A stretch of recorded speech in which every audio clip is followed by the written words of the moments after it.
Hello, everybody, and welcome. This is Lessons for Full Spectrum Humans. Today is February 15th, 2018, and this is lesson 4 of the 2018 semester so far. And this is the Flying Rainbow Lasagna for anyone who might be tuning in for the first time or who might just be exposing themselves to some of these ideas. And it's why I invite people, I like to say, come get lasagnified. Even just looking at this shape is transformative. It will change you on genetic level. That's the dog boss, right on cue. Okay, come on up, just gonna come on over. There we go, everyone here, check it out. Dog boss is right here. Here we go, that's beautiful, nice. Okay, thank you very much. All right, good. You know, I told you guys, I give her one of these like little like chew bone things before I get going on the webinar. And I'm like, I hope it'll last. Like, you give a kid a coloring book like for a couple of, it's like she's finished in 5 minutes, but that's okay. No, so now she'll sit with us and do this. Okay, so level 1, this lesson is all about organic and inorganic life.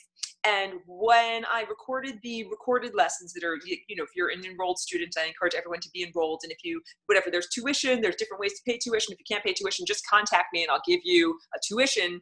I'll give you a scholarship rather for tuition, because I feel like the recorded lessons are highly worthwhile to take the time to go through, that I go through details and I go through things in a way that's very logical and formal, and I tend to be a little bit more conversational and jump around in these presentations. And so when I recorded the level 1 stuff, it was almost 5 years ago at this point, and I did this lesson, I called it Organic and Inorganic Life.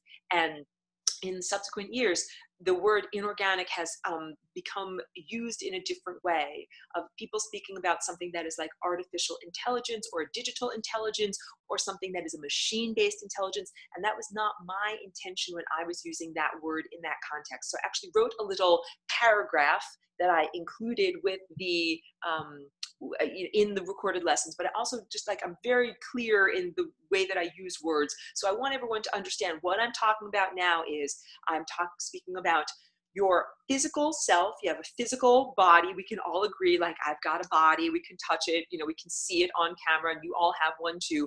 And then we also have, let me jump into some pictures, you also have a whole non-physical aspect of self that in the recorded lessons I was describing as inorganic. And so wait, let me first just get some pictures. Here's a picture. I know I make squinty scrolly faces. Here's another picture. Here's another picture. And here's another one. Okay, so all of these that I'm just going to scroll through here, this is a scratch board that I did, and then I did a little bit of enhancement on the computer. I cleaned it up a little so you can see the lines a little bit better. And here's a detail from a painting that is called Ascension 2012. And this one is another detail. You need to jump down. Oops, thank you. This is a different painting. And then we've got this one. You've seen this one before. Let's just go over to here. So we've got, and I'll just grab a pen. This, what I'm outlining in yellow over here, this is your physical body, right? We all have this physical body, and the physical body is light that goes slower than the speed of light. As I spoke about in one of last week's or 2 weeks ago's lessons, like, that's the sun, here's the sun's rays coming off of the sun. So here's a ray of light or a photon coming off of the sun, and if we didn't act upon it, it would simply travel indefinitely, in infinite journey in that direction. But if it hits a planet, let's draw planet Earth over here, it hits planet Earth, and maybe it gets caught by a chloroplast and turned to some food that we can eat, or maybe it bounces off of an object and then hits your eye, then it gets stopped in its journey. So we were having this, you know, endless journey of light that was going like this, but now that light has become solidified. It stopped on its journey and it's become solidified. It's been slowed down. And that also means, now I'll use purple as a shadow color, it also means that there is not light over here where I'm drawing this purple. That is where the light would have been if it hadn't been acted upon, but now it's not there. So now this is considered shadow. We have an area of concentration over here, concentrated light, and then an area of the absence of light. And if I'm describing this, if this seems like just stupid and obvious, it's because we are occupants of the physical dimension, where we understand, like, yes, there's light and there's darkness, there's, matter and there's shadow, but this is the understanding that there's this balance, this duality, this bifurcation that happens just from slowing down light, where we then have matter that is light that has been accumulated together and is dense, and then we have areas where light does not actually exist. So our bodies that we presently are using, and I joke, like my audience here, I got a class full of beautiful people that all have beautiful organic multicellular bodies.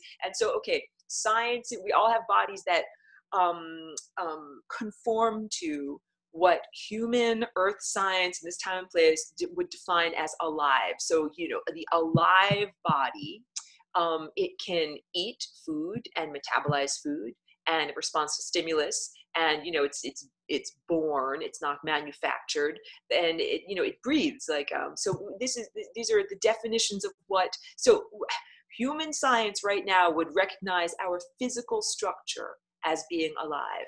But now let me just choose a different color. What I'm highlighting in pink, human science right now does not recognize or acknowledge all of this other aspect of your bodily anatomy that is not made out of light that is slow. It's made out of light that is going fast. So in the past couple of weeks, as I've been speaking about these chakras or energy centers, I've described them in all sorts of different ways. And now and so they are like reverberations through time.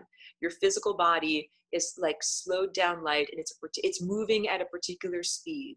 Each one of these colors represents a layer of your body that is moving at a particular speed. And the violet, this violet area over here, that's the part of your body that is moving the fastest in the octave of you, in the notes, the scale of notes that is you. That's the aspect of self that is moving the fastest, and your physical body is the aspect of self that is moving the slowest. Wait, I'm just drinking some water. Big point, big takeaway is all of this is you. So I think there's been this artificial bifurcation in the world of new age teaching or whatever, and I don't necessarily describe myself as part of that world. But, and again, I started these lessons 5 years or so ago, and I've seen the progression of thought structure and of consensus, people in society having a social consensus about things. The idea of having like a lower self that's down here, and then your heart, and then a higher self that's up here. And I think that that's just more duality. So I'm trying to get across the idea that the aspects of self over here, these chakras, that's you, and it's made out of pure time. So that's the higher dimensional aspect of you. And it is not necessarily the aspect of you that lives in the embodied third dimension, experiencing time in the fourth dimension. So like, this is your body that is a third dimensional body because it has form and mass.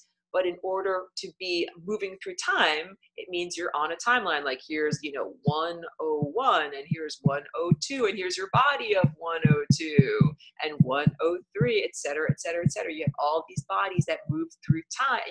All of these bodies are actually fixed in time, and what you're doing is jumping your consciousness from moment to moment, from body to body. So that's called, the fourth dimension. You got a timeline moving in that direction, fourth dimension. So you're in a third dimensional organic multicellular bio bodysuit, and that you are moving through time. But you have other aspects of yourself that are higher dimensional aspects, and that they have the higher dimensional perspective. And I would say, like, here's an eyeball in profile, right? Like, here's the eyelashes, and here's the hole where light goes in.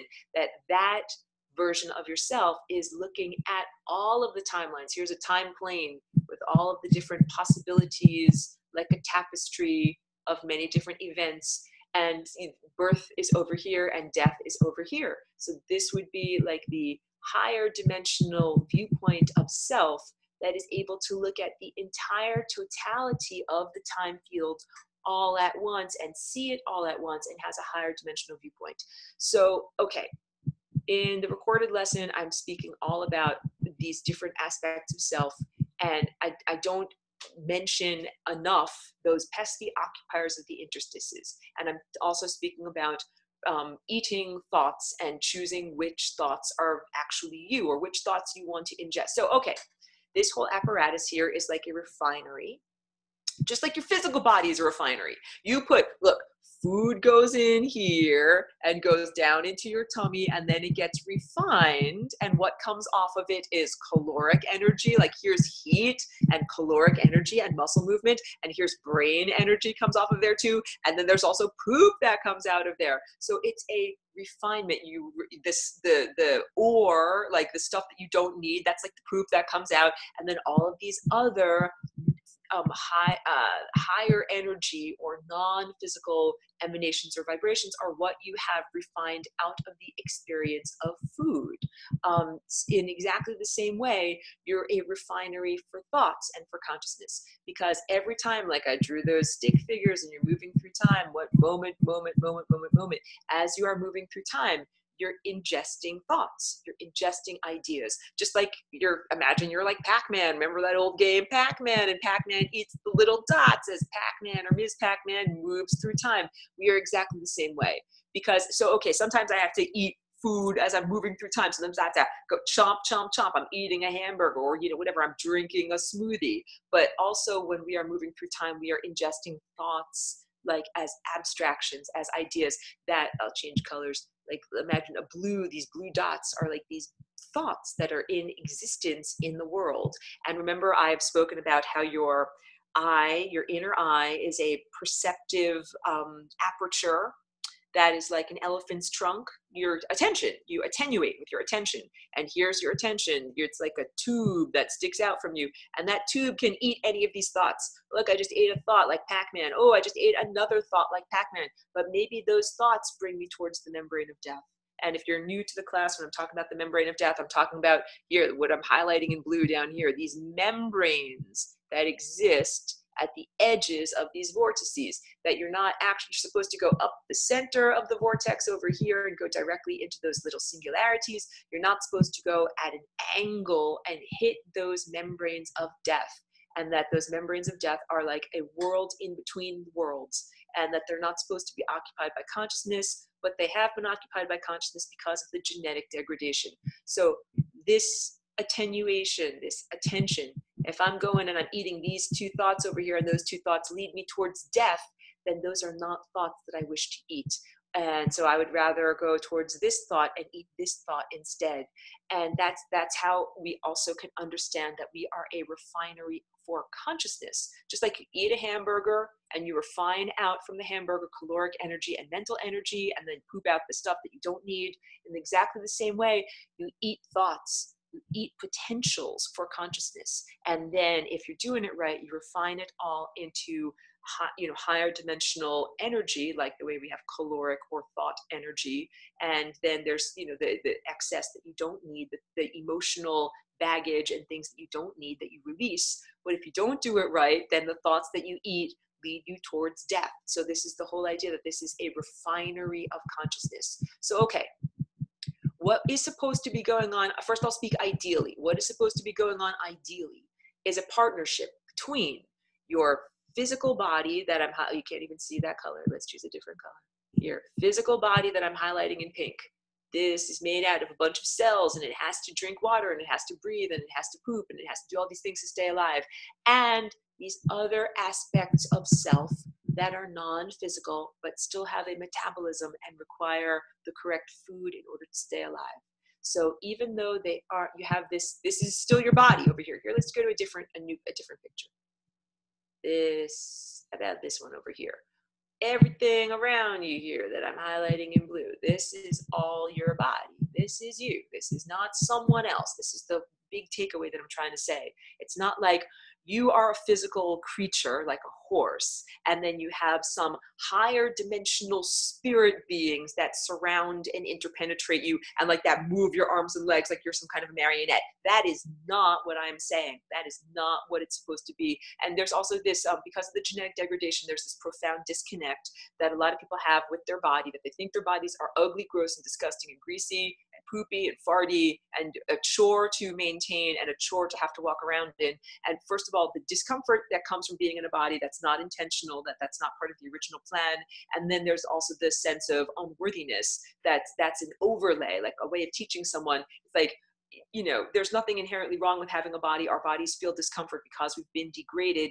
Then there's the thought structure on top of that that says you're ugly and gross and it's choreful to have a body. And that it's like all of these things are implanted by the creators of the human mind that are not humans. They're the occupiers of the interstices in order to make you devalue your own body. But the truth is, having a body is incredibly valuable. Being the owner operator of a body means you have real estate in the physical realm. If so, these little thoughts that exist, little blue dots or little thoughts that are at large, and they are not housed within a physical structure.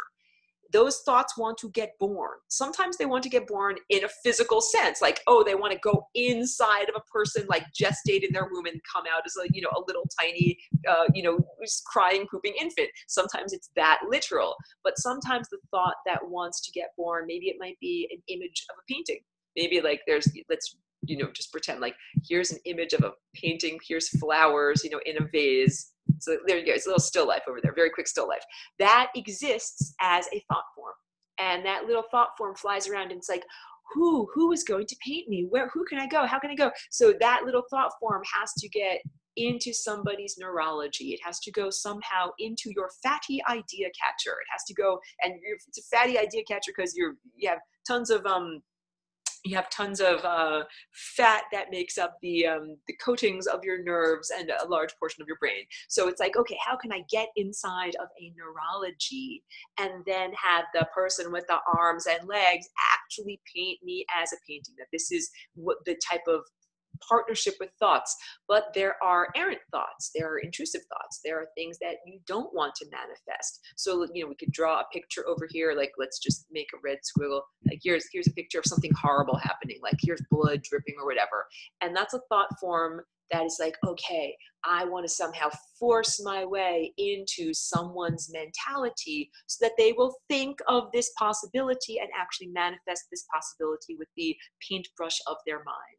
And that it's really up to each one of us. I'll get to those questions. It's up to each one of us to make a choice. If there's all these different types of thoughts that are out there, just like there's all these different types of foods that are out there in the world. There's, you know, genetically modified corn chips, and there's, you know, wonderful papayas. Like, what do you want to eat? So all of this is about the personal journey. Like, I don't tell other people what to do, but I will accurately describe what's going on, tell you about my journey too, that I am always trying to choose the right thoughts. Remember, I was talking about your attention attenuating outward. Choose the right thoughts that are going to bring me into alignment with this central core timeline, as opposed to moving closer to the membrane of death. And so those thoughts, the bloody thoughts, the thoughts of destruction, those are the thoughts that bring us away from who we really are. Wait, just drinking water. But okay, all of this is you, but you moving at vastly different rates. That's just the big takeaway on all of this, that it's not like there's someone else out here. It's not like there's, you know, some other angel or demon or something like that. All of this is you. All of this is internal and external, and it's all that's also why, like, if this is the boundary of the country of you, like this is, you know, Joeville, Joe country, the man named Joe, and that's the name of his body, and everything that goes on inside of there is Joeville, or Auroraville. Everything that goes on inside of this is like, that's my border, that's my national border, and that I get to choose what comes inside of my country and what goes on inside of my country. So, okay, you're supposed to be in a partnership between this physical aspect of self and these non-physical aspects of self. The physical self, we know what it eats. It eats cupcakes and hamburgers and, you know, whatever, smoothies and bananas. What does the non-physical self eat? The non-physical self eats the tone of love. I don't know how well the microphone picks up that tone, because I tried to do it and then I listened back on some of the YouTube recordings and you didn't really hear it that well. But that's my instrument that is tuned to 432 hertz. And this is the tone that we make when we move through time at one moment per moment. So ideally, okay, I'll do it again. And I will flap the moving mouth parts to see if you can hear it.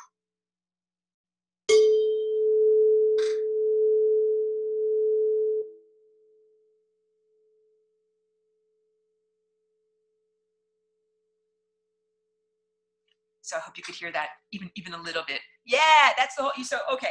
One day I'll do just a sound bath for you guys. That would just be a very relaxing presentation. And, you know, with a good microphone and everything. That instrument, it feels wonderful because that instrument is tuned to, when we're doing 432 hertz, which is a divisor of 8. I will definitely do it. And 8, well, or, you know, 7 and some change is the Schumann resonance. So when we listen to music that is, you know, done in multiples and divisors of 8, it means that we don't have any extra hanging over the edge. What we have are all perfectly nested sound waves, perfectly nested, perfectly nested, perfectly nested, as opposed to something where, you know, they don't match up perfectly. And when they don't match up perfectly, then it causes this cognitive dissonance. And literally, oh yeah, you just think, well, I'll do a little bit this session. We'll do a little bit with that, but I have a lot to get through. But the whole idea is, okay, listening to the correct auditory frequencies has an impact on the behavior of your DNA and on the behavior of your cells. So just listening to that music can have a transformative effect on the behavior of cells. And if you're science-minded, there are some very good studies that have been done photographing red blood cells before a sound bath and then after exposure to some of these gongs and Tibetan bowls and other harmonic, highly tuned instruments. And it has everything to do with this frequency that is a multiple or a divisor of 8, because that does not put us into conflict. Like we mostly have the music tuned to the A at 440, which is, you know, the modern standard tuning. Everybody wants some music. Let's have some music. Hold on a second. I grab my little mallets. Sorry, I'm definitely off camera. And then you can see me over here. Can you see me over here? Yeah. Okay, my 2 little mallets. Okay, let me do a little something for you. And let me move I'm moving the apparatus closer so that the microphone will be closer so that you can hear it better. Hold on a minute.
So again, I'm not sure how well the microphone picks up all of the subtleties of that instrument, but when you hear the wah, wah, wah, wah, wah, that is due to harmonic overtones. The harmonic overtones are the adding together of perfectly of perfectly nested sound waves. So yeah, I've had people come to my studio and I play that instrument for them, or they play it themselves, and people have reported back to me that they've experienced like healings and diminishing of discomforts that are neurological problems. And a lot of this one person was like a targeted individual, and they said that they were having all these headaches, and that playing that instrument helped it can help to reintegrate. I've had wonderful healings from being exposed to that instrument. So yeah, and I have a SoundCloud where I just did a lot of using that instrument and recording it, and I can link it to you guys if you want to, and I can do a whole performance, and I've done that in previous classes.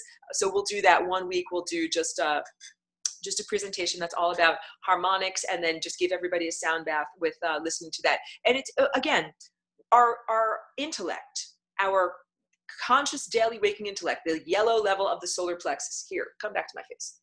Come back to my face. The yellow level of the solar plexus is a hacked operating system. It is not OS love. In the introduction, I was calling this presentation today OS love, like your operating system is made of love. Yeah, the yellow is the level of the ego.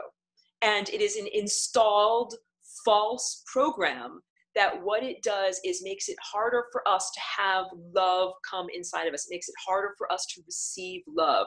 And part of it is constant mental chatter, constant verbalization, like, oh, I have to do the laundry and I have to do this, and this thing happened in third grade, and then I have to go and do this. It's like, it's interesting from rewatching the recorded lessons. I noticed how much my mind has changed and been refined in the past 5 years since I recorded those initial lessons. So now I have many fewer intrusive thoughts and much more control over just, choreful thinking, but I still have a lot of synthetic telepathy, and we'll talk about that and the occupiers of the interstices. But the whole point being, it's the level of the ego, that narrative structure, that's the sense of self that separates you from context or from environment, that is what has been preventing us from effectively receiving love.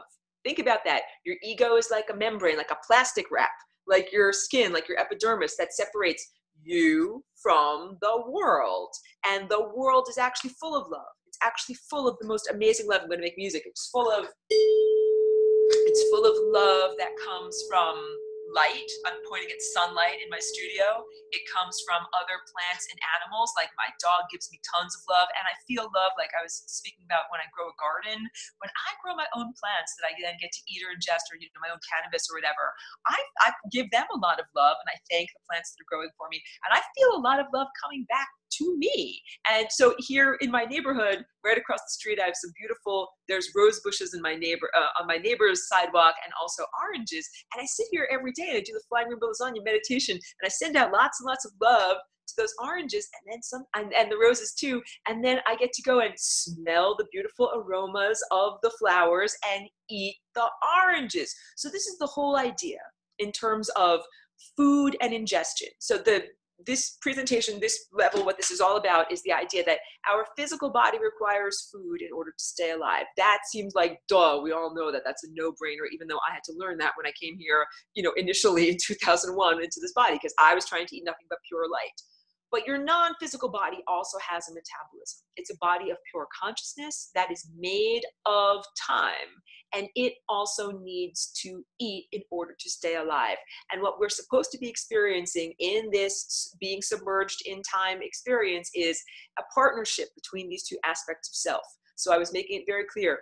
The stuff that surrounds your physical body, it's not someone or something else. It's all you. Because I don't want anyone to think like, oh, I have to go home and eat my hamburgers in order to feed some spirit being, like to feed some otherworldly being. Because I had to, from re-listening to my own recordings, I had to understand that I need to make it really clear. None of this is about being in a partnership with something else. Because I had to learn that there's all sorts of people that are doing what they're calling channeling, or they think that they're contacting ascended masters, or they think that they're contacting Jesus, but I think it's all synthetic telepathy. So first what I was, and that I'll talk to all of those comments.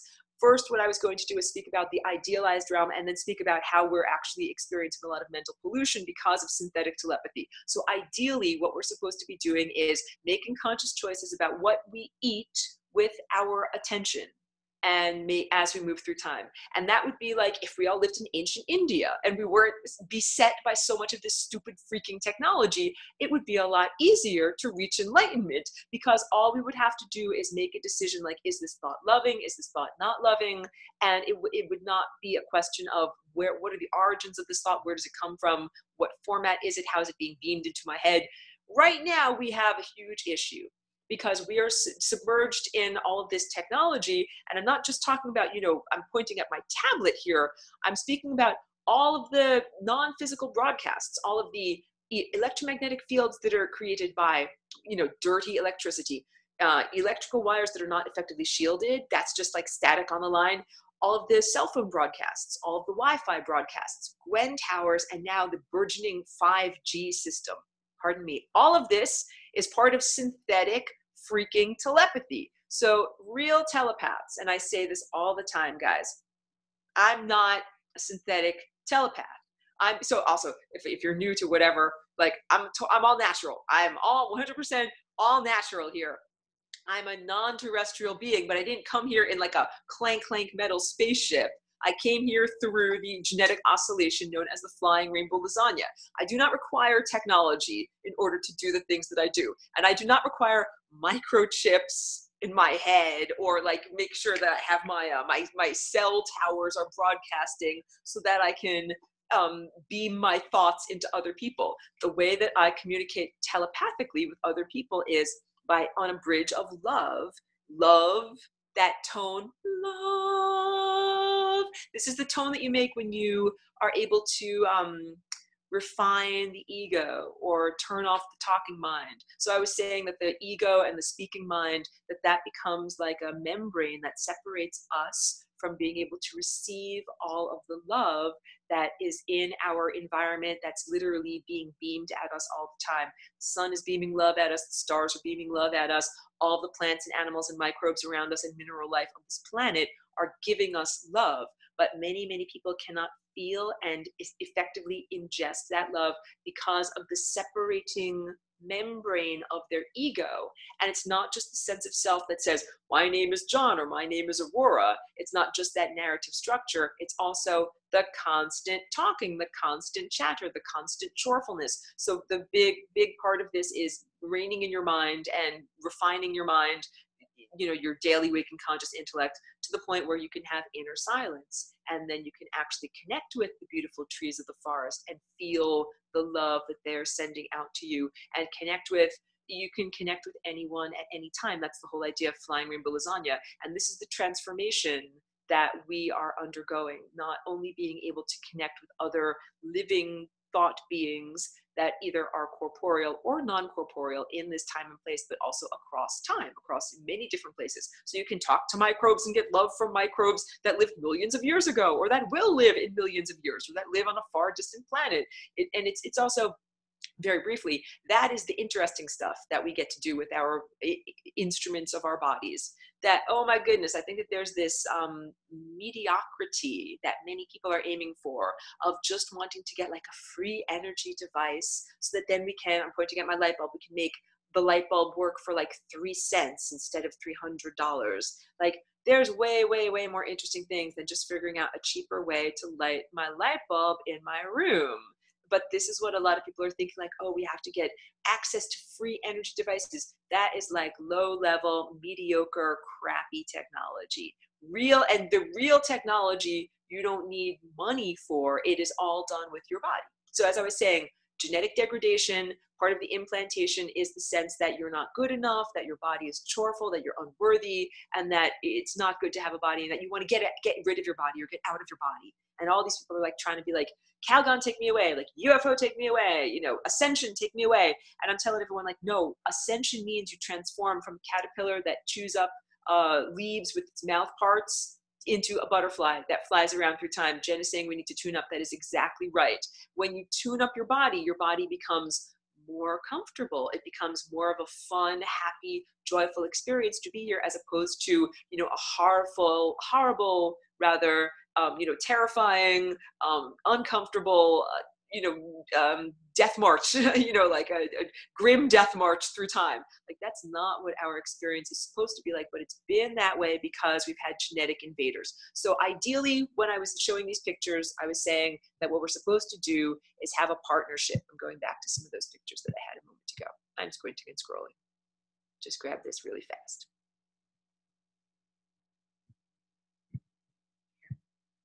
We're supposed to have a partnership between your organic, multicellular aspect of self. Here. Okay, good. This thing that I'm highlighting in red that we can all point to and that we all recognize that exists. I'll get to the questions.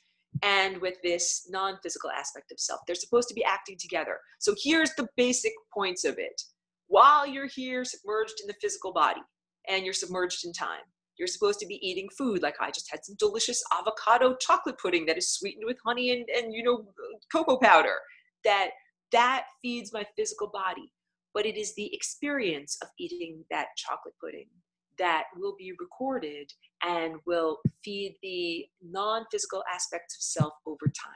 When we make this ascension, when we transform from being caterpillars into being butterflies, we don't eat mashed up leaves anymore. What we eat is the memory of eating mashed up leaves. So when you're eating, I think everyone knows this, like when you go out to a restaurant, like, you're not just eating your food, you're eating the ambiance. You're eating your context, not just your food. So a big part of, and I understand that people have crazy lives and not everybody can set aside time to do this, or do this every single time they eat. But set aside some time every day, instead of eating mindlessly, to eat mindfully. Because what you're supposed to be doing when you have a body is creating recordings. And again, you're not a computer. I'm not a transhumanist in any way, but it's like saying, while we are here on vacation on Earth, having a physical body of being a human, what we're supposed to be doing is, having sensory experiences, and then broadcasting those sensory experiences to ourselves in a higher dimensional, less dense format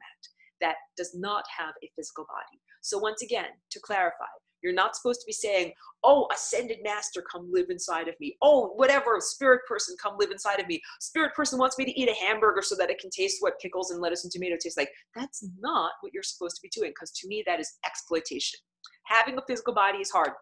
Having a physical body and getting born is a literal miracle, and being able to keep it alive through all of these different difficulties is likewise a similar miracle. And it's totally exploitation if some disembodied spirit is like, I don't want to go through the difficulty of having to actually get conceived and born and then get a hamburger and eat it so I can taste what lettuce and tomato and pickle taste like. I just want to hop into your body at the exact moment that you're eating and be able to feel it from you. Or I want to share a message with humanity, but I don't want to actually go through the difficulty of getting vocal cords. So I'm going to be like, I'm going to beam my thoughts into you and you be the vocal cords and you say this thing. Because part of that genetic degradation implanted in humanity the idea that you're a hopeless sinner and you're worthless and you're low and you're gross and you're a dog, lower than a dog, and that you, in order to be worthwhile in your life, that you have to have something else speaking through you. Like if you're just you speaking, then it's like, oh, you're just a worthless nothing saying these stupid thoughts. But if it's like, oh no, you're channeling Jesus, a very special person, then everyone's like, oh yes, I will listen to you. You are special now. It's not supposed to be like that at all. So part of that is that healing of that deep implanted sense of unworthiness. Yes. So, and this is also a big part, I think, of the coming of age of people that are in the New Age movement. So it is not acquiescing your power, drinking water, giving your power to someone else. It is recognizing your own value, and that you're the driver of the car. You own the car. You drive the car. Why should you not be allowed to do what you want to do with the car? So so those are the occupiers of the interstices. So now I have to get into the difference between. I'll get to those questions. I know I keep saying I'll get to those questions, but I really will get to those questions. Just getting there's a difference between, this is all you. This is all you. This entire apparatus, your physical body and your non-physical body, is all you. Recap for anyone who's new. This is the time vortex. And when I draw the time vortex, I'm drawing like one of these, but clearly oriented in a different direction. And this big exaggerated membrane that I'm drawing there, that's the membrane of death. That is this membrane over here. And that what we're supposed to do is come from the source, the singularity, which are any of these convergence point, these center points, this center point right here. We're supposed to come from that source and then go directly up this central column, this path of least likelihood that I'm making highly exaggerated there. We're supposed to come from there, assemble here, and go upward down that central column, like going down the middle of the highway until we reconnect with that, divine source. And we're not supposed to have to go through any of this gobbledygook that I'm highlighting in yellow over here. But we have been through a genetic degradation. That means that what we have to do is we start off over here and then experience this timeline, and we circulate around and around and around and around and around. This goes for both sides.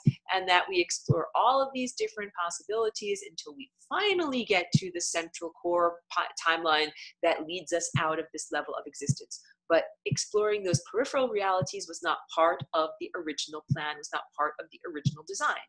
So this area that I'm highlighting in yellow, this is the membrane of death. And that's like a place where we're not supposed to be. That's like the no-go zone. We're not supposed to be there. But because our DNA was degraded, and that means your perception was degraded, your ability to choose which timeline, like if you want to choose this central timeline, you're going for it, but instead you're on one of these side timelines, going at an angle. That is not necessarily because you have intended to go at an angle. It is because you are fighting against the genetic programs that were put in that were not intentional, that are guiding you astray, and that there are, where I'm drawing these big yellow dots here, these yellow dots, they're actual occupiers of the interstices. So at first in this lesson, I was saying, hey, wait, here's a dot. I was saying there's all these blue dots that exist, and these are different thoughts, and then you get to attenuate, you get to choose which thoughts you eat, and then they will lead you either towards the membrane of death or away from the membrane of death and, towards eternal life. But we don't get to choose. But we're on the journey of being able to get to choose. But for a very long time, we didn't get to choose because these crappy turds that I'm circling in blue over here, these occupiers of the interstices, have been speaking to humanity through the hacked human operating system. Jen says the occupiers control the airwaves. That is exactly correct. So in the recorded online lesson, I speak about this extensively. Your DNA here, I'm drawing some DNA. Your DNA has behavior, it vibrates, it dances, and dependent upon its format and its vibration and its dance, it's an antenna that picks up different frequencies. And so our antenna was meant to pick up the frequency of our own non-physical, higher dimensional time body. You're supposed to be talking to yourself. You are God. I am God. We are all God. We are all this divine presence over here. And what we're supposed to be doing is on the journey, going back home, talking to ourselves the whole time.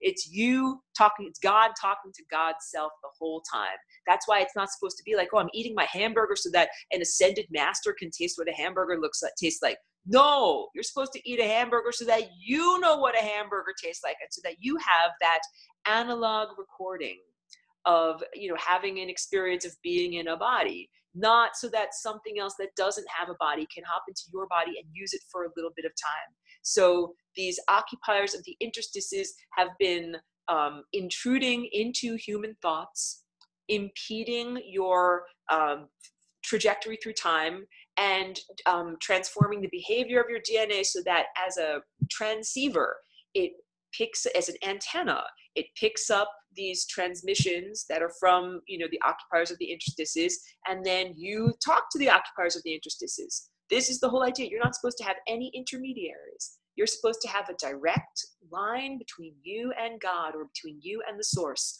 So all of those intermediaries can be perceived as gods or deities or saints, or whoever you intercede, whoever you pray to for intercession, or ascended masters, or whatever is that thing. It has also been, and I'm drinking some water, this has also been a very big personal revelation for me.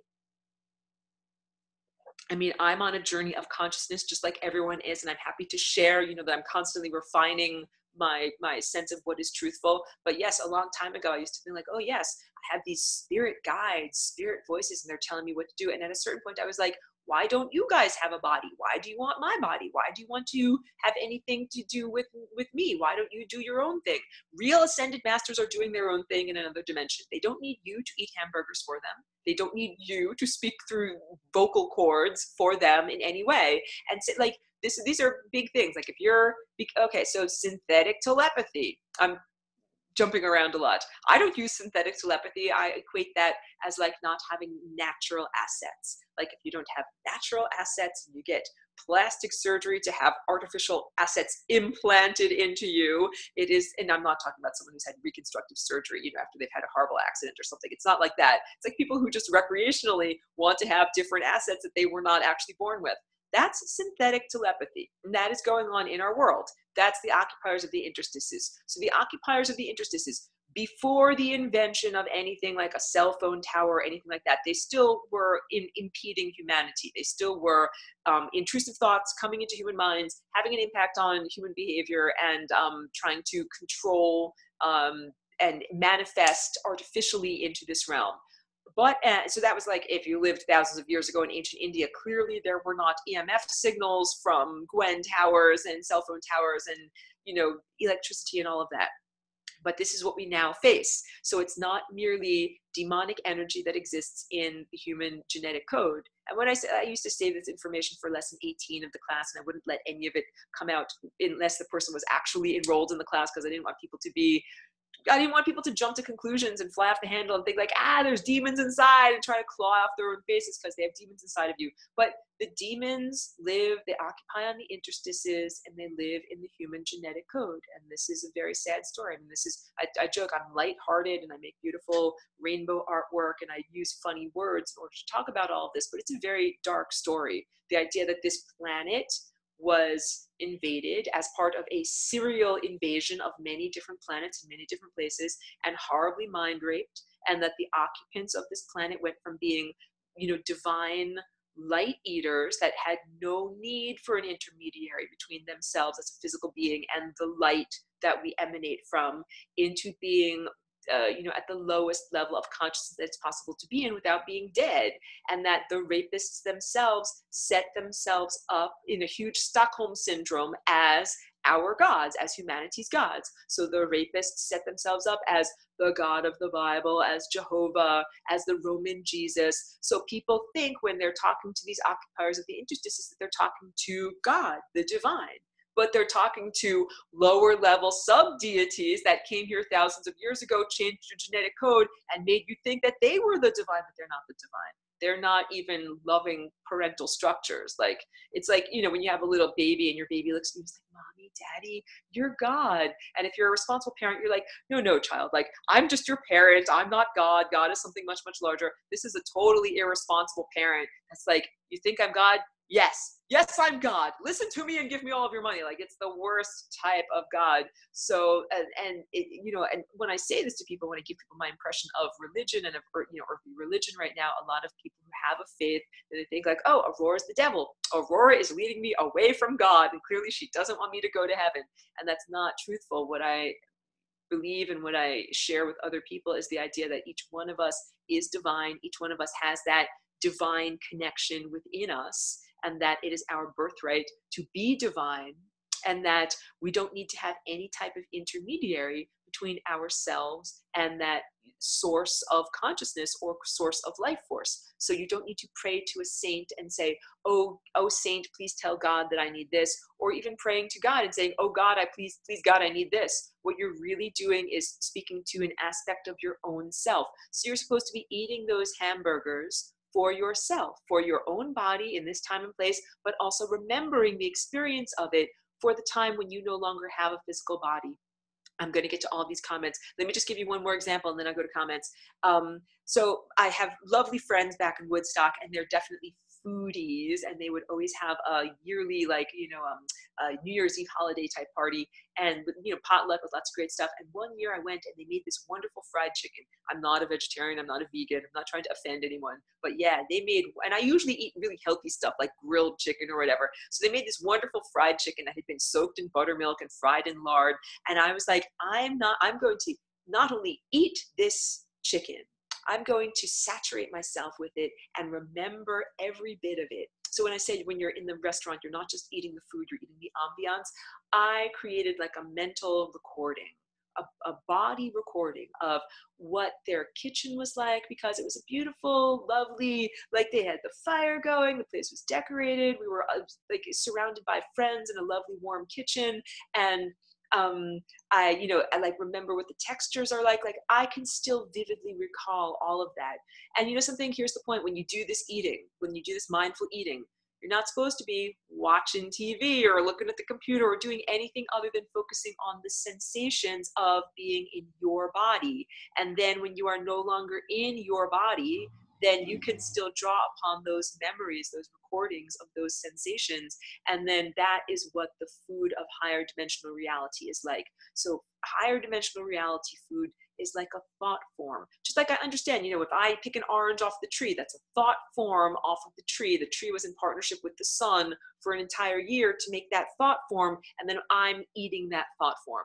And when we do this from the higher dimensional viewpoint, when we've transformed into the butterfly state, we no longer need to have the physical orange, because we've eaten the physical orange. We all have that recording of what the orange tastes like and what its texture is like, and then we can access it for ourselves, and we can beam, send out, transmit that food to other people. And this is what the food of higher dimensional reality is like. It is like you're sending a thought form. If you're a higher dimensional chef, you're sending a thought form of tastes and textures and nourishment to other people, and they are receiving it. And we would be doing this all the time in our present environment if we didn't have that artificial encapsulation of the ego that is separating us from our environment and making it not possible to receive that level of nourishment. Okay, now I'm finally getting to all these wonderful comments because I know there's lots of good stuff going on here. Golden Hawk says, I'm a huge plant person. I definitely feel love from all my houseplants as well as trees outdoors. Plants are incredibly loving, and they're very unconditionally loving, and they can, you know, they're wonderful companions. Like, we are not alone in some vacuum or contextless space. We are definitely connected to our environment. So let me go back to my face. You know, when I speak about the invaders that came to our planet 10 or 20,000 years ago, those invaders are still in the human genetic code. And you can tell who is beset by the invader consciousness by people who do not feel comfortable connecting to the natural world.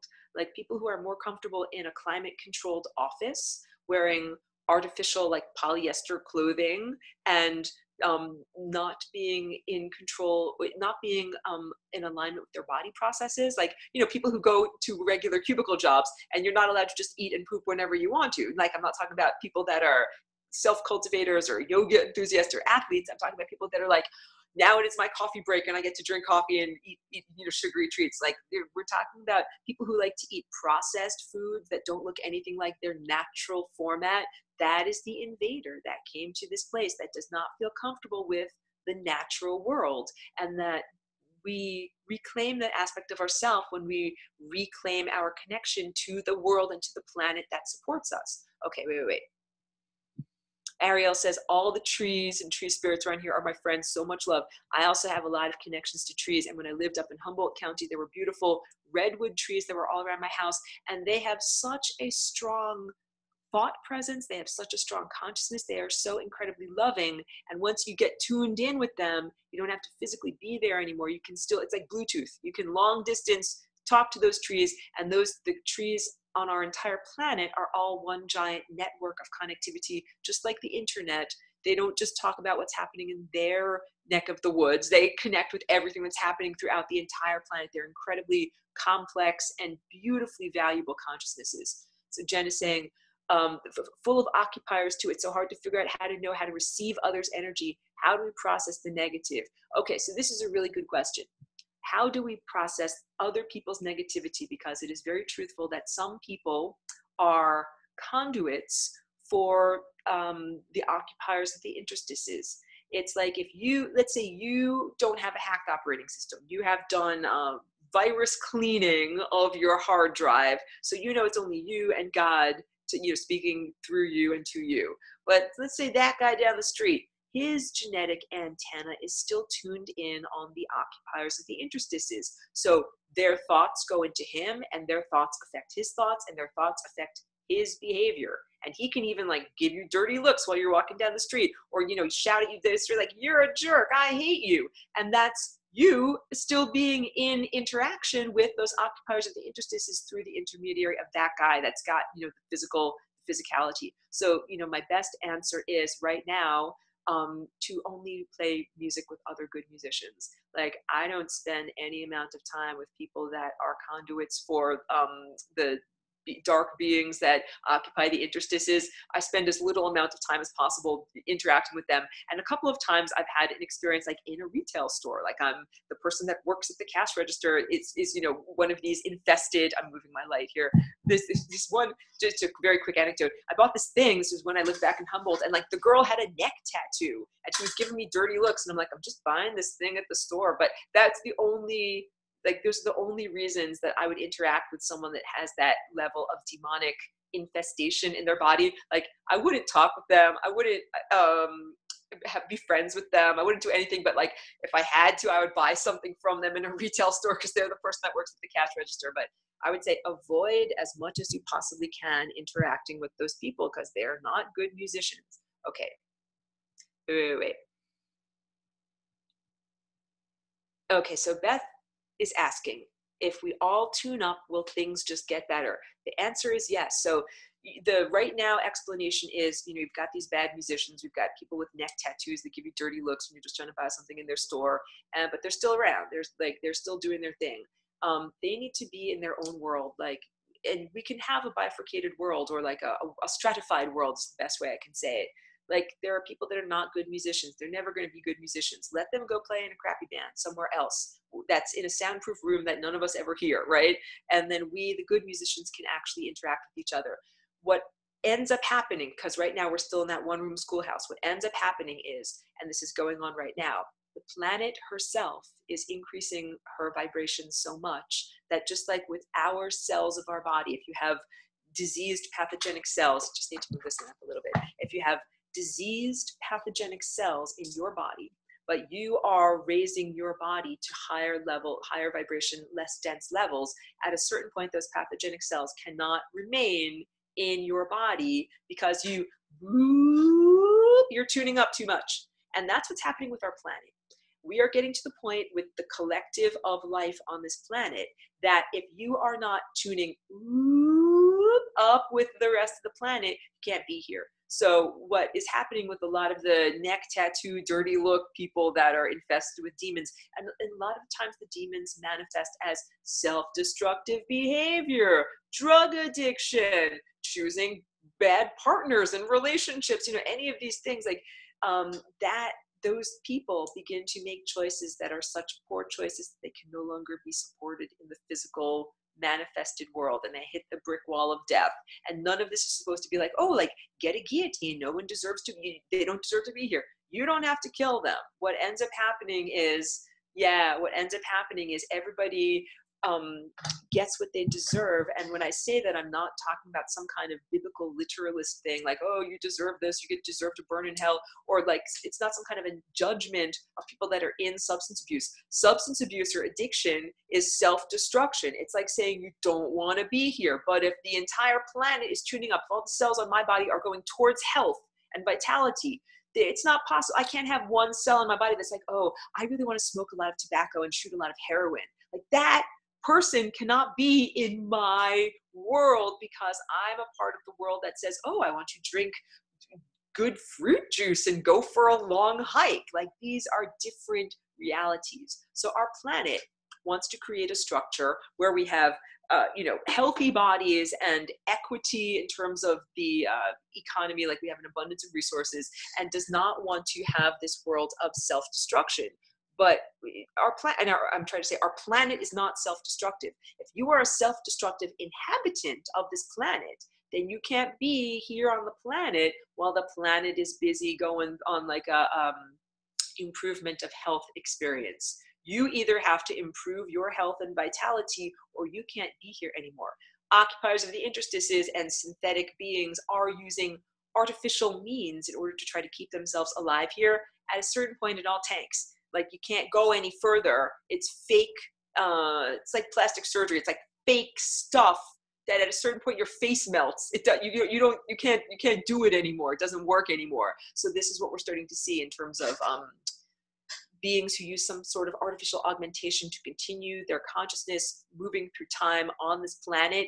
We're getting to the point where their consciousness can no longer be supported on this planet. They can't have a physical body. What I'm trying to say is that your cells of your body are connected to Earth, and Earth is going towards levels of health and vitality and divinity. And if you're not going towards those levels of health and vitality and divinity, you can't be here. So you can't be here if you're in addiction, self-destruction, self-hatred, unworthiness, or if you're partnered with demons, or if you haven't cleared out those occupiers from your own body. Clear them out from your own body. So at a certain point, that was a very long speech to say all of this. At a certain point, the neck tattooed, self-destructive, addictive people, they won't be here on this planet anymore.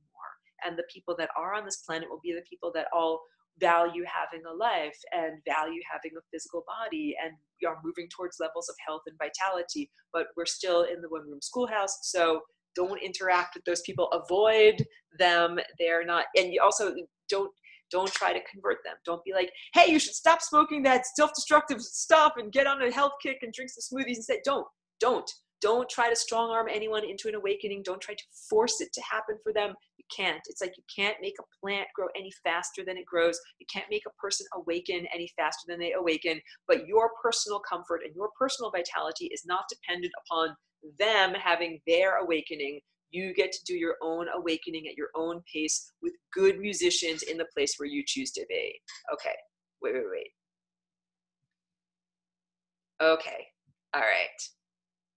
All right, Sandy says, having created my current reality, growing most of our own food and medicine, good for you, excellent, and staying away from mainstream society, I am now finding that using the FRL is my tool for body tune-ups. That is awesome, and that is a really good behavior that you're modeling for other people, because there are many people who model mediocrity. They're like, oh, I know I should be doing something better, but I'm just going to work at my cubicle job for a few more years, and then I'll finally retire and finally be able to live, life to the fullest. And what each one of us can do is to say, I'm an artist of my reality. I'm living my truth. And the more that you do it, the more that other people are like, look, that person's living their truth over there. I want to live my truth too. It's very much like when people used to think like, oh, if you're growing older, you're going to grow fatter and weaker. It's just how it happens. But now it's like, no, there are some examples of 80-year-old people and they're weightlifters and they're super happy and healthy. And it's like, you can say like, wait a minute, I don't have to just use decrepit people in a nursing home as my template for experience. I can look at these happy and successful people that grew to be 80 years old with health and vitality. So that's a big part of it, is showing to other people, like, your body is your quantum laboratory. You do the experiment, you show them what life can be like and what happens. And so, yeah, model that for anyone else to be able to see it too. Okay, getting to some more of these questions. All right. Jen says, I always record it mentally. I know how to detect a hidden onion. That is too funny. So you're talking about recording the food that you are eating. And this is the value also.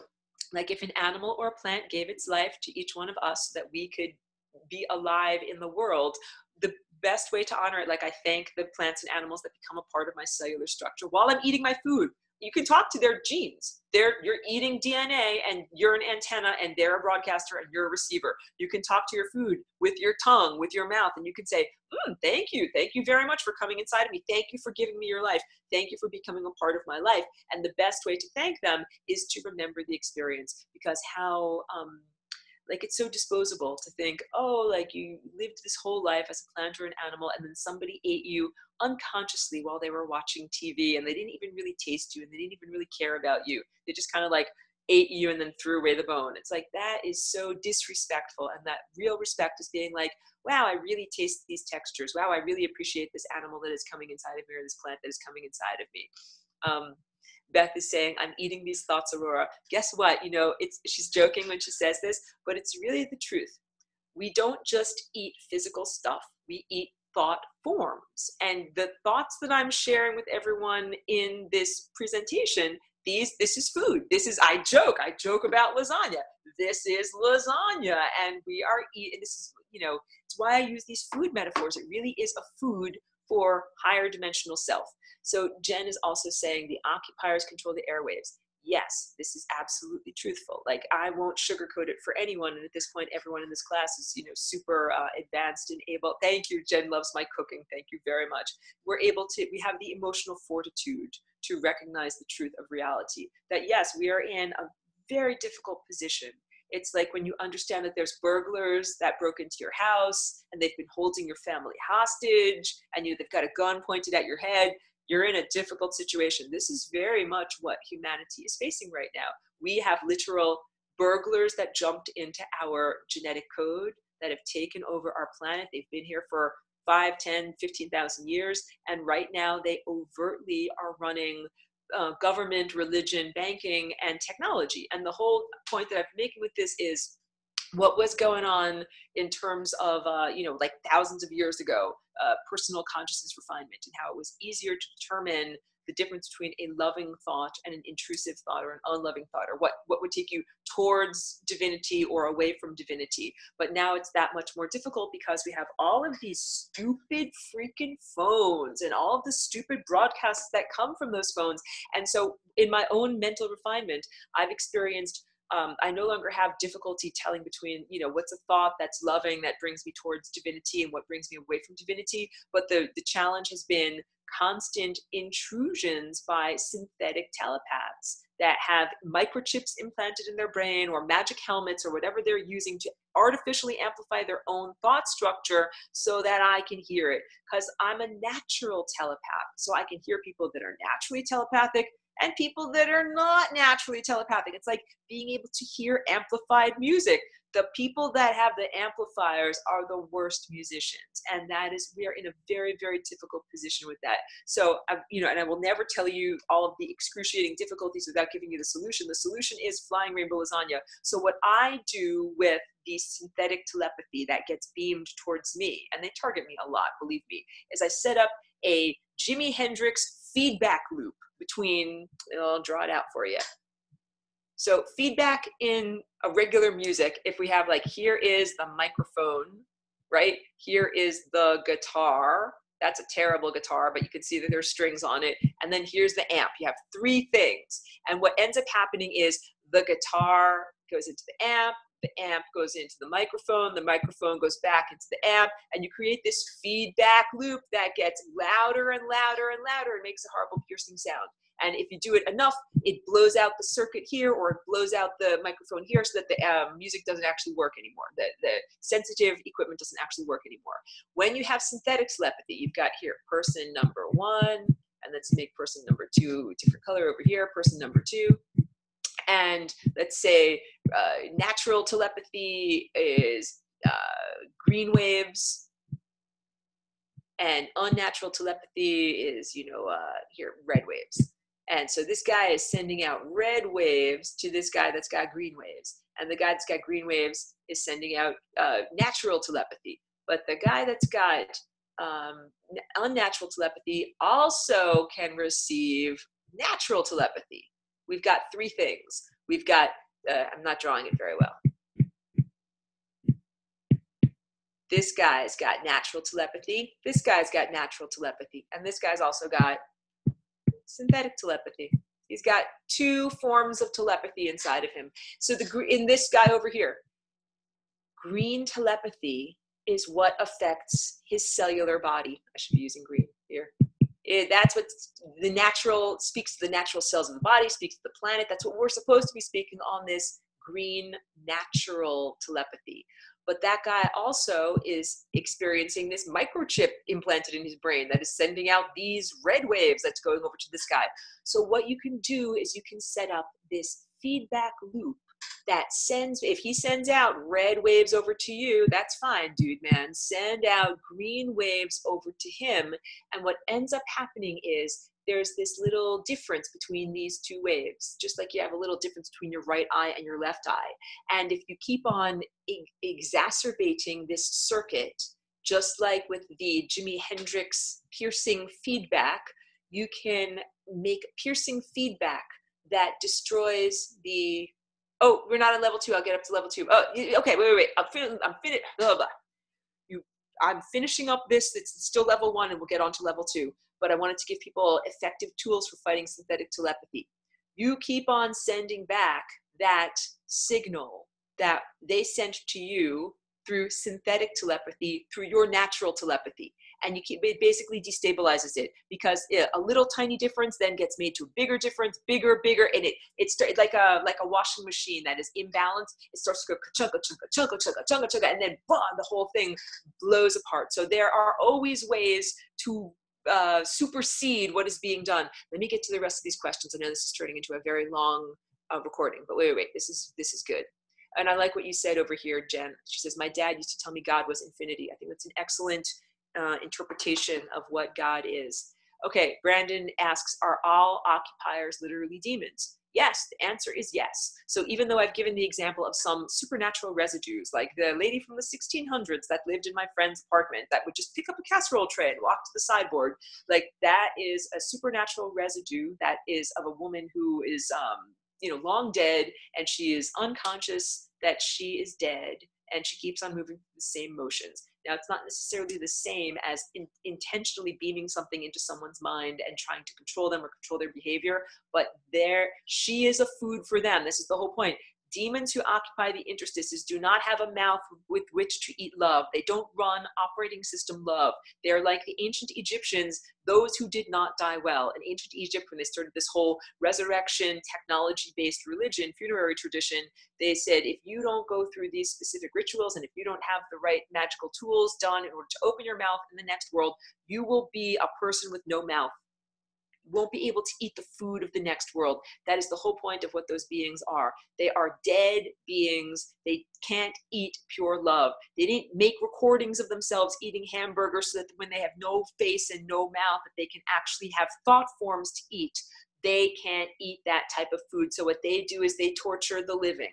They torture you and me and everyone else by having synthetic telepathy and implanting intrusive thoughts so that we will emit thoughts like grief and anger and sadness and all of those lower level, slowed down, diminished vibrations, because that's what they eat. This is literally the farming of humanity. And I used to save that information until lesson 18 because I don't want people to freak out when they learned about it, but now it has become part of the common understanding of our world. It's not blowing anybody's mind, so I don't have to be hyper responsible and be worried that everyone's going to freak out by finding out about that. Okay. Someone says Bible is false light, and I'm agreeing with you on that. It's highly, highly distorted. That's why I'm not a biblical literalist. And Ariel is saying, I'm the goddess of my own universe, and there is no power or authority higher than mine. That is what this is all about. That's what this entire journey of reaching that culmination point is. When we reach that culmination point, each one of us recognizes profoundly, I am God. And you don't need any intermediaries, and you recognize that you're kissing yourself in the mirror the whole time. You're getting closer and closer and closer, and you're like, who's that? What's that? What's that thing over there? It's something, and you get this close, and you realize it's actually you. It's yourself, and you're kissing yourself in the mirror. So Ariel also says, I do that when I'm eating two things I love. I absolutely immerse myself in it. That's what we all should be doing, not eating unconsciously. When you eat unconsciously, you actually have all of that unprocessed physical, emotional energy that then gets stuck on the body. And this is where weight gain comes from. And I'm not like judgmental against weight gain. It's the idea that when you don't process your emotions, they become distorted and they get stuck on the body. And sometimes it's adipose tissue, like, extra lumpy fat underneath your skin, but sometimes it can be internalized fats like coronary blockages and things that are strangling the proper functioning of the organs. All of that is blocked emotional energy because people are busy eating plants and animals that have emotional energy and storing them up as opposed to metabolizing them using their consciousness.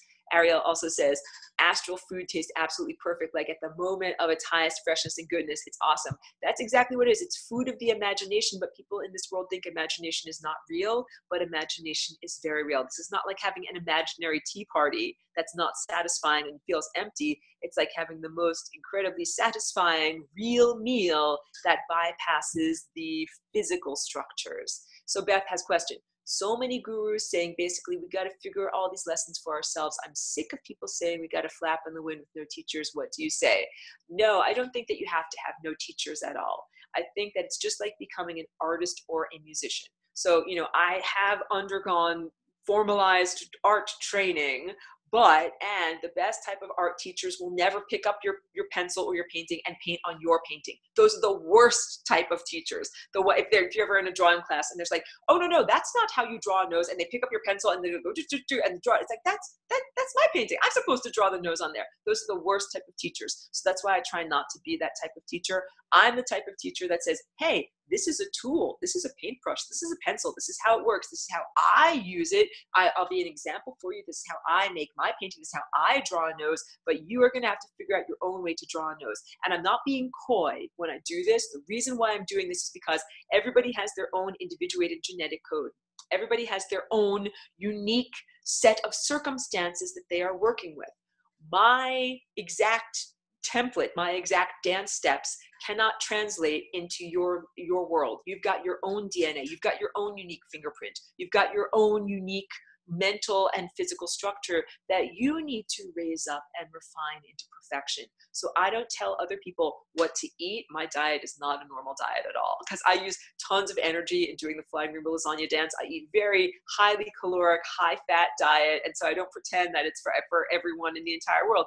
Everybody has to figure out what is the right food for you to eat. Everybody has to figure out, how about your narrative structure? I was, born, were you born in a log cabin? Were you born in New Jersey? These are two very different origins. You'll need different things dependent upon where you're born and what you went through in order for your personal enlightenment. So the things that have worked for me with my personal background, which is, unique to me, I would say that might not work for other people. So what I can do, just like anyone, it's like if you're an athlete or an artist or a musician, you say, these are the things that I do. This is what works for me. And I invite you to try it, and I invite you to apply it to your own life, but you're going to have to personalize it to your own way of doing things. Your muscles work in your way. You have to dance in your own way. Your genetic structure is your own unique our artistic expression. So you're going to have to do it. Otherwise, if it were any different, all I could do is it would be so simple. I'd be like, I pick up my magic wand, wave it, and poof, I'm just going to lasagnify everyone. I'm just going to write into your genetic code what I think should be there and erase out what I think should be there. And I'll just make your life what I think should be. Like, I'll make all of your life totally rainbow, guys. I'll make it look like what I want it to look like. But that's not necessarily what it's supposed to look like. It would be like, I'm supposed to decorate my house to look like my house, but you guys might want to have a different color scheme. You might want to have a different setup.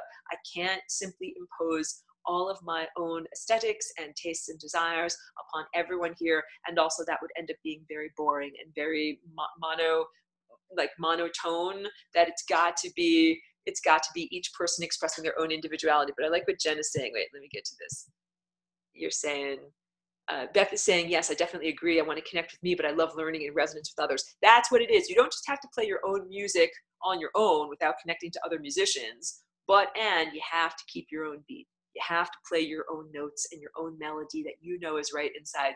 Jen is saying, wearing your clothing will help. I can't wait to get one of everything. That is so wonderful. So yeah, the idea is when I make these clothing and everything, I don't pretend like, oh, just put on a shirt and you'll reach enlightenment. It's not like that at all. But it's like saying this, these patterns are very uplifting to me. And I like the way I feel when I wear them. And I invite other people who also want to be a living rainbow and, express these, like, yes, it's a wonderful way of reminding yourself. It's a wonderful way of expressing these. Can you believe I ever had to have a pair of khaki pants when I worked at serious jobs? I had to wear plain clothes. Wait, there's some other questions right back here. Okay, so no, you don't have to do it without teachers, but teachers should never pick up your pencil and draw directly on your own painting. Your painting is your life. You should draw on your own painting.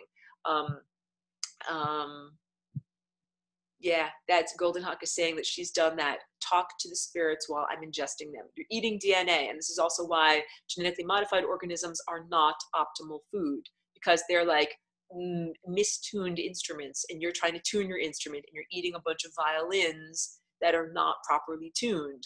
Okay, blah, blah, blah. That Jen says, I like that washing machine idea. Knock it off kilter so that's not the right vibration. That's exactly what we do. Okay, so let me say this.